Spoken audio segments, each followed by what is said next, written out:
सादर जय जिनेन्द्र। स्वागत है आप सभी का नवतत्व सुधा में। हम स्वाध्याय कर रहे हैं जैन तत्व विद्या का भाग 3 का 17वां बोल आज हम इस वीडियो में समझेंगे, जो कि है ज्ञान के 8 आचार हैं। ज्ञान के 8 आचार होते हैं काल, विनय, बहुमान, उपदान, अनिहन्न, सूत्र, अर्थ और सूत्रार्थ। इसकी डिटेल समझने से पहले अगर आप चैनल में नए हैं, चैनल को सब्सक्राइब नहीं किया है तो चैनल को सब्सक्राइब कर लीजिए। तो ज्ञान का अर्थ है जानना। संसार में जितने छोटे बड़े जीव हैं उनमें न्यूनतम ज्ञान की मात्रा अवश्य होती है, चाहे वह एकेंद्रिय हो फिर चाहे वह पंचेंद्रिय हो। किसी के पास ज़्यादा ज्ञान भी हो सकता है, किसी के पास कम हो सकता है, लेकिन एक न्यूनतम मात्रा जीव के पास होगी ही होगी। जैन सिद्धांत की भाषा में इसे छायोपसमिक ज्ञान कहते हैं। यह न हो तो फिर जीव और अजीव में कोई अंतर ही नहीं रह जाएगा। जीव और अजीव में अंतर क्या है? ज्ञान और चेतना का। जीव में ज्ञान होता है, चेतना होती है, जबकि अजीव में ज्ञान नहीं होता है। तो कुछ जीवों में एक साथ 3 या 4 ज्ञान हो सकते हैं। कम से कम 2 ज्ञान या अज्ञान, मति और शुद्ध हर प्राणी में होते हैं, चाहे तो वह 2 मति ज्ञान हो, चाहे वह 2 अज्ञान हो, मति या शुद्ध अज्ञान। परंतु अपवाद की बात करें तो केवल ज्ञानी में केवल एक ही ज्ञान पाया जाता है। बाकी 4 ज्ञान की जब आवश्यकता ही नहीं रहती है, जब जीव को केवल ज्ञान प्राप्त हो जाता है। केवल ज्ञान उपलब्ध हो जाने के बाद से चारों ज्ञान अकिंचितकर हो जाते हैं। किंतु एक दृष्टि से देखा जाए तो उनका ज्ञान दूसरों के लिए उपयोगी तभी बन सकता है जब वह द्रव्य श्रुत का सहारा लेते हैं। केवल ज्ञान होने के पश्चात भी केवल ज्ञानी जब दूसरों को ज्ञान की बात बताते हैं तो वे भी द्रव्य श्रुत का सहारा लेते हैं। तो जो ये ज्ञान के 8 आचार हैं, इनका ध्यान रखकर हम अपनी ज्ञान संपदा को बढ़ा सकते हैं। और जब हम स्वाध्याय करते हैं तो सूत्रों को उल्टा पुल्टा पढ़ना, अक्षर कम अधिक पढ़ना, इस तरह ज्ञान के अतिचार होते हैं। तो जो ज्ञान के अतिचारों से बच के रहता है और जो ज्ञान के आचार हैं उनका ध्यान रखता है, उनका पालन करता है, तो वह अपनी ज्ञान संपदा को बढ़ाता है। तो पहला आचार है काल।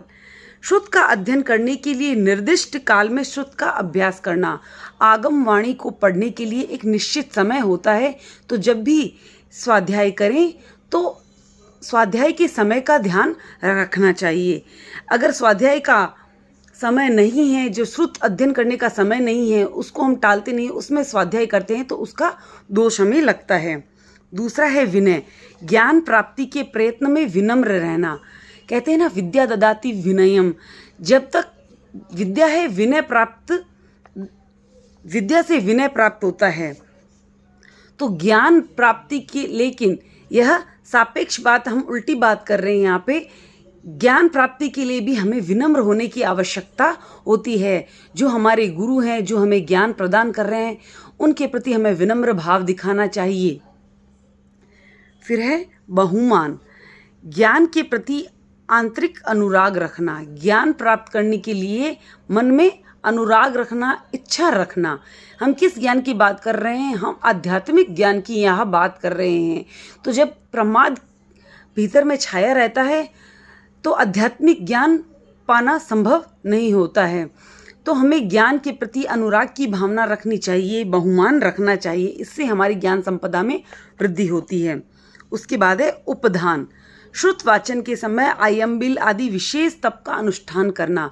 जब हम जब साधु साध्वी श्रुत वाचन करते हैं तो विशेष तप साथ में करते हैं, आयम्बिल, उपवास। इससे क्या होता है? उपवास का अर्थ है आत्मा के करीब रहना। जब उपवास के साथ इस प्रकार का श्रुत वाचन किया जाता है तो वह और ज़्यादा अधिक फलदायी हो सकता है। उसके बाद है अनिहन्न। ज्ञान और ज्ञानदाता का गोपन न करना, यानी कि किसी को कहना, जिसने ज्ञान प्रदान किया है उसका गोपन नहीं करना, छुपाना नहीं कि नहीं इसने तो ज्ञान नहीं दिया है। ऐसे करने से भी हमारे ज्ञान संपदा में कमी आती है। जो ज्ञानावर्णीय कर्म है उनका बंधन होता है। उसके बाद सूत्र का वाचन करना। सूत्र वाचन करने से हमारी ज्ञान संपदा में वृद्धि होती है। उसके बाद अर्थ का वाचन करना। अर्थ का वाचन करने से भी हमारी ज्ञान संपदा में वृद्धि होती है। सूत्रार्थ यानी सूत्र और अर्थ दोनों का वाचन करना। ये हो गए ज्ञान के 8 आचार। तो हम इन ज्ञान के 8 आचारों का ध्यान रखकर हमारे जो स्वाध्याय का क्रम है उसे और अधिक ज़्यादा महत्वपूर्ण और लाभकारी अपने लिए बना सकते हैं। वीडियो पसंद आया है तो प्लीज़ इसे लाइक कीजिए, ज़्यादा से ज़्यादा शेयर कीजिए। ओम अरहम।